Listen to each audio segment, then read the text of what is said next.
Curious George goes to the aquarium.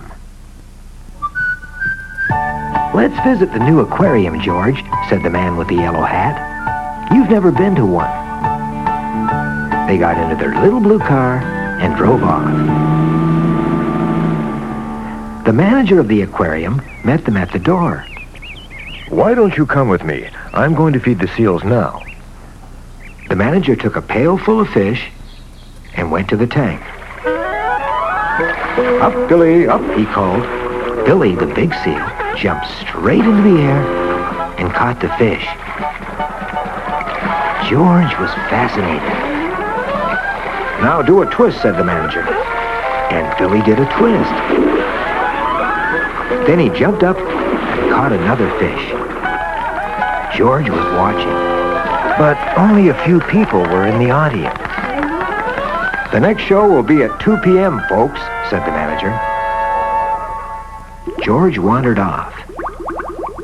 Now he was behind the fish tanks filled with all different kinds of fish. Leaning against the tank was a net on a long pole, and on the floor was an empty pail.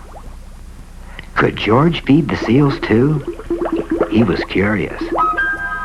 He took the pole, went to the tank, and dipped it into the water. He caught lots of fish, and soon the pail was full. Just then, a guard walked down the hall. He stared at the tank. "Hey, what's going on?" he shouted. He blew his whistle. Guards came running from all directions. "There he is!" cried one of the guards. "Somebody catch him!" "Stop him!" shouted another guard, and ran after George. George was scared. He headed for the seal tank, dived right in, and landed on the back of the seal. "Look, a monkey!" someone shouted. The crowd clapped and cheered. With a twist of its head, the seal flipped George high into the air. Another seal caught him. Soon all the seals swam over. They wanted to flip George too. "Wow!" the audience cried. George flipped into the air, and the seals took turns catching him.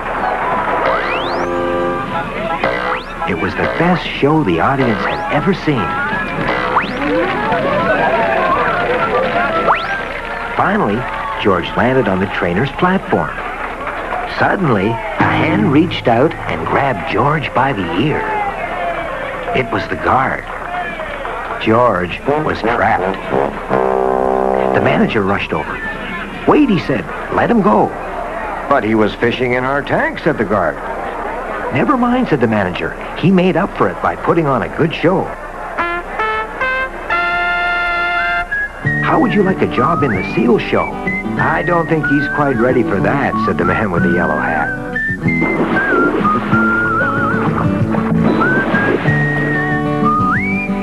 George and the man with the yellow hat thanked the manager and drove off in their little blue car.